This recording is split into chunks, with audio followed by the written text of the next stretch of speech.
سلام بچه ها، مخلصم و چاکرم. خوش اومدین به چنل خودتون بچه ها. مخلصم بچه های خوشگل مشکل و خفن چنل. توی این قسمت بچه ها یک چجوری بگم یه ریاکشن گرفتم. یه گزارشگری توی خیابونهای ایران و تهران در مورد تاجیکستان از مردم سوال میکنه. مثلا یه عکس نشون میده، میگه این عکس مثلا به نظرتون کجاست، یا این اسکناس، این پول مال کجاست، مال کدوم کشوره. بعد بعضیا نمیدونن، بعضیا میدونن و سوالات خیلی جالبی میپرسه ازشون و میخوایم بدونیم که مردم ایران چقدر تاجیکستان رو میشناسن. همین دیگه بچه ها، بریم با هم دیگه ببینیم تا سرد نشده. لایک و کامنت و ساب یادتون نره. چنل تولو رو حتما ساب کنید و دنبال کنید و کامنت و لایک هم که خیلی مهمه. بریم و ببینیم. 1 2 3 لیتس گو.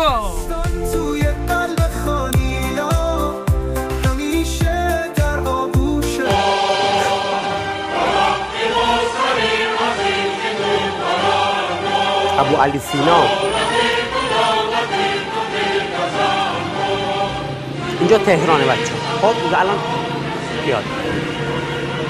این اسکناس متعلق به کدوم کشوره؟ این اسکناس شبیه روسی نوشته. نمیدونم. طبیعتاً تاجیکستان. چرا؟ چون گفتید به کشورهایی که طرف خود روسیه، حالا یا اوکراین یا روسیه. اوکراین بعید بودن باشه، ولی خب احتمالاً توی کشورهایی باشه که جزء شوروی بودن و الان تجزیه شدن. آذربایجان که نیست. احتمالاً مال همون تاجیکستانی که گفتی. میدونی عکس کیه روش؟ فردوسیه دیگه. ابو علی سینا، ابن سینا. ایرانیه، سعدیه. عکس روش زکریای رازیه، درسته؟ سعدیه. دکتر بوده. خوارزمی؟ مولویه. پول فکر میکنم بچه ها شما هم اگه میدونید راهنمایی کنید منو.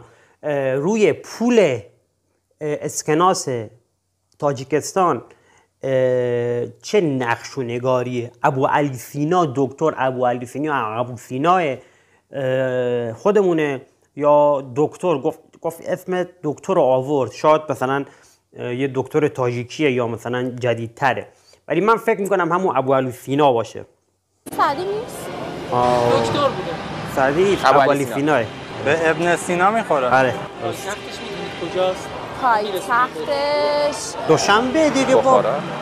دوشنبه. آفرین. دوشنبه. تاجیکستان دوشنبه. از پشت دوربین دارن بهش میرسونن. از پشت دوربین دارن به کسایی که مصاحبه میشن دارن میرسونن. از پشت داره میگه تاجیکستان بگو، دوشنبه بگو، دوشنبه بگو. دوشنبه است کنم. از تاجیکستان چی میدونی؟ اینا خیلی سرسبزترن، خیلی شادترن. تاجیکستان لباساشون همه رنگیه. چیز خاصی نمیدونم، فقط میدونم زبانشون فارسیه. تو عزاهاشون آبی میپوشن دخترها. مثلا دختری که شوهرش از دست میده آبی میپوشه به جای سیاه. هیچی. فقط راست میگه بچه‌ها. شما بگید دخترها واسه عزا آبی میپوشن، چون ما تو ایران مشکی میپوشیم. فقط میدونم که زبونشون مثل ماه. خواننده هاشون خیلی جذابترن. کشور چیزی سرسبزیه اگه اشتباه نکنم. فکر کنم مجبورن که لباس سنتی بپوشن، نمیتونن مثلا مانتو بپوشن، یا مجبورن، یعنی به صورت اجبار زنها باید لباس. من اینا رو نمیدونم بچه، اینا رو دیگه شما باید بگین بچه های تاجیکستان که اجبار لباس سنتی، یعنی لباس قدیمی، لباس محلی تاجیکستان رو مجبورن خانم‌ها بپوشن. من فکر نمی کنم سنتی بپوشن. ما چه شباهتی با تاجیکا داریم؟ زبانمون تا حدی مشترکه. یعنی زبان تاجیکا خیلی سوال سختی این پرسی. فرهنگ هامون هم تا حدودی جشنها احساس میکنم که یکی باشه. تاجیکستان خب علاوه تاریخی می‌خوایم حساب کنیم، خیلی وقت ما قلمرومون تاجیکستان جزو قلمروی ایران حساب می‌شد. یعنی دقیقاً نمی‌دونم از کی جدا شد، ولی تا خیلی زمان زیادی ما تاجیک‌ها یک ملت بود، یک کشور بود. دقیقاً. و خب همین باعث خیلی از زمینه‌های فرهنگیمون و تاریخیمون و ادبیمون، فکر کنم زبانشون حتی فارسیشون فارس باید یا نزدیک زبانشون تا که من در جریانم.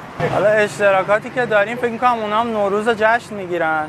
تاریخشون هم حالا نمیدونم، فکر کنم اونام شمسی باشن، اگر چون بر اساسی که نوروز رو جشن میگیرن احتمالاً هم شمسی باشن. باز پولشو میدونی چیه؟ نه. اینم بچه‌ها شما بگید تو تاجیکستان تاریخشون قمریه یا شمسی؟ چون ما فارسا یعنی ایرانیا تاریخمون شمسیه.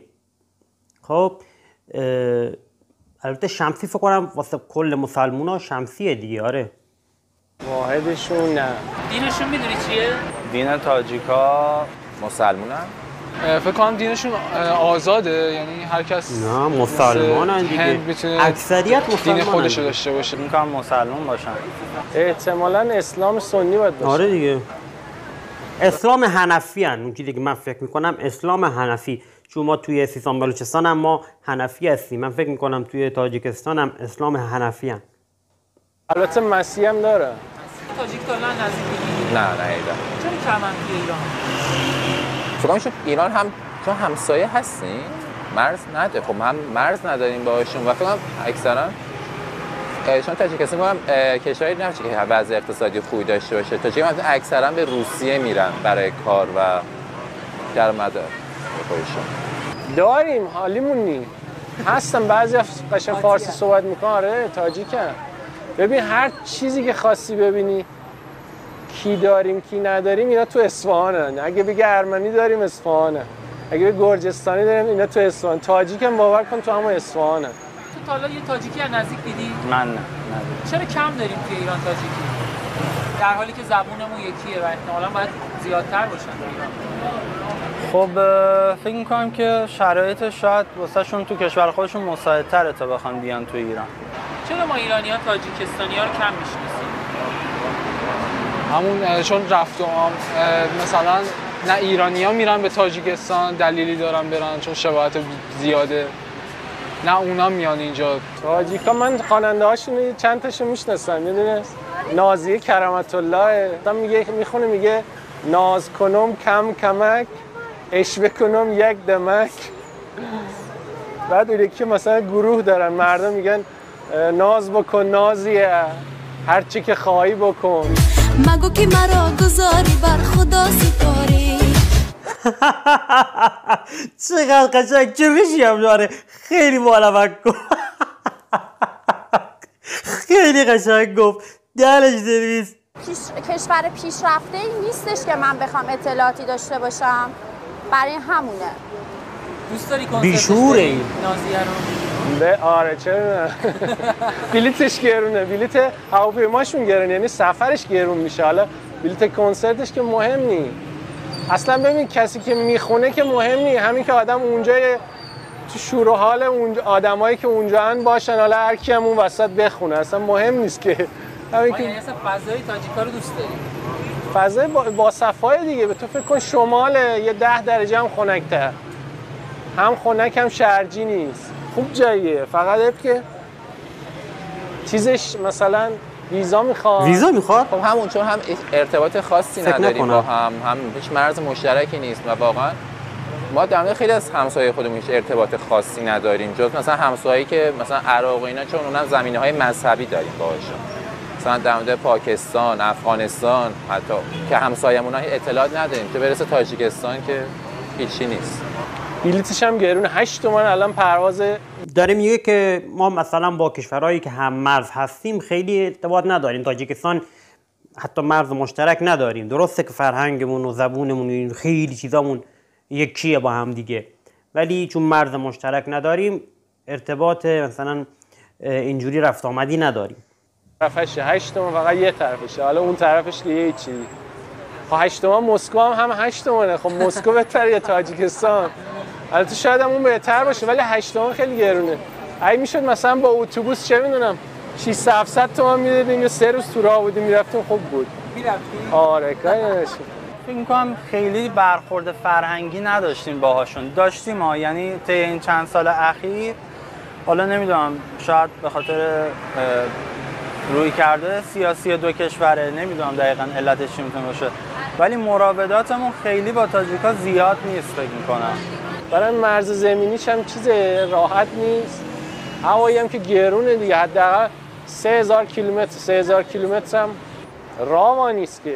شما اگه راه باشه بری، الان مثلا تاجیکستان این همه کنسرت میزنن، چرا میزنن تو دبی که یه عربن؟ چرا میزنن توی ترکیه؟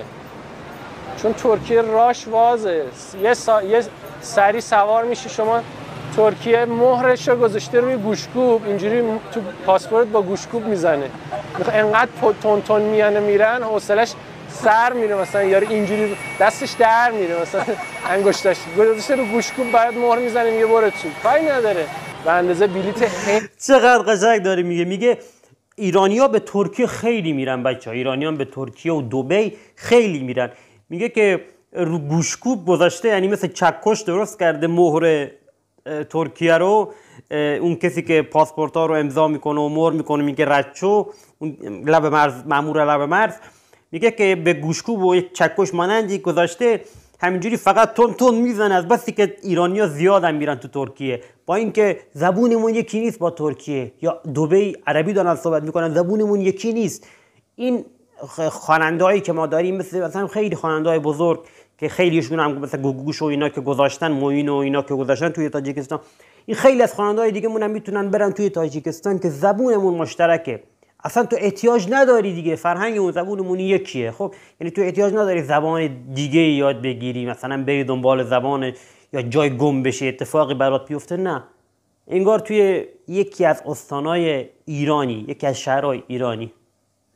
میگه اگه خواننده برن اونجا کنسرت بذارن، مطمئنا ایرانی‌ها خیلی بیشتر میرن توی تاجیکستان تا براشون راحت تره توی تاجیکستان برن. گرون میشه.